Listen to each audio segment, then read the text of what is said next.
Okay, in this drill what we're going to be looking at is the players who are in the back line and looking at when they're dropping off. So what I'll do first of all is if I just let the drill play through, and essentially what we're doing here is the guy who's with the ball, and the figure in the black, is just moving across the pitch, and essentially what we're wanting here is the back four to move in unison and to talk to each other. I'll replay this in a second and make some coaching points. But effectively, this is all that happens. Now, I picked this drill up from Dean Saunders when he was with Graham Souness back at Newcastle United, and particularly used to use this with Bassong and Titus Bramble. And so effectively, what we're looking at here is we are looking at the coach here who has the ball. We're looking at a flat back four, and we're looking at when they need to move forward and also when they need to drop off. So effectively what we're looking at here is where the position, and this is the key coaching point here, is you're looking at the position of the player on the ball and also the ball itself. Now, as a rule of thumb, as the ball starts travelling further out past the halfway line, then what you're wanting is your players to push out your back four in a fanning kind of action like that. So your two full-backs will push more out to the sides, and your two central defenders will push more towards the midfield area. So let's just let that play on a bit. And then what we're looking at here is, so as the ball travels across, what we're looking at here is we're looking at lateral movement. So we're looking at lateral movement from the full-back, who pulls across number 4, who pulls across number 3, and who pulls across number 2. Now, what I like to tell my players here is that I want them to imagine that there's like a bit of an invisible line that pulls them together, that holds them in a straight line, but also that they, pretty much stay where they are. The worst thing that could happen is if number 2 is back in this kind of position here, because what we've got now is we've got a difference of that kind of distance there between, the 3 that have shuffled across, and if number 2 lags behind, that's that kind of moment of kind of danger where a player, an attacker, could fall in between that area and still play themselves on side, knowing that they're pushed up. So it's important that they maintain that line. So as the ball moves across to the left, so the players move across.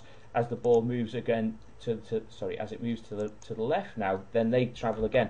Now the thing is here, as soon as the player on the ball looks like they're going to make that kind of movement and attack towards our goal, that's the kind of sign then for our back four to start dropping off. So what they'll do is the 2 central defenders will drop off onto the edge of the D.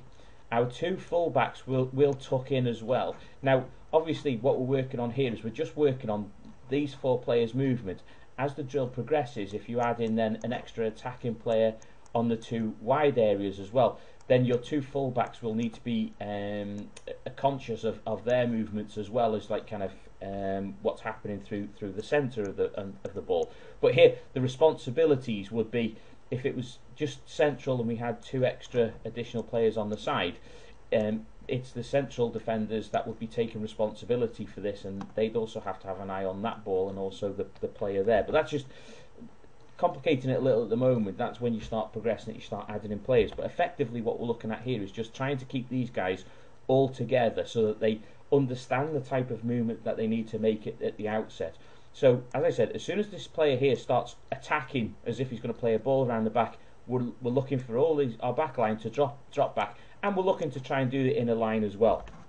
So again, we bring the ball out. So again, what we're looking at here is we're looking at a call from, and here we're looking at our communication as well from either of our 2 central defenders here, as a shout of out or push up, so that as the ball travels past the halfway line, then so these guys. Now, as a rule of thumb, what I like my guys to do is, as the ball goes into the half, and let's say that's about 10 or 15 yards into our opponent's half, then what I would like is, I'd like our defenders to be kind of halfway right up our pitch, and that gives us plenty of room. Then I would then work on our keeper being on his starting position on the edge of the D as well. So there's lots of things just from this simple drill, and you can start adding in players as and when.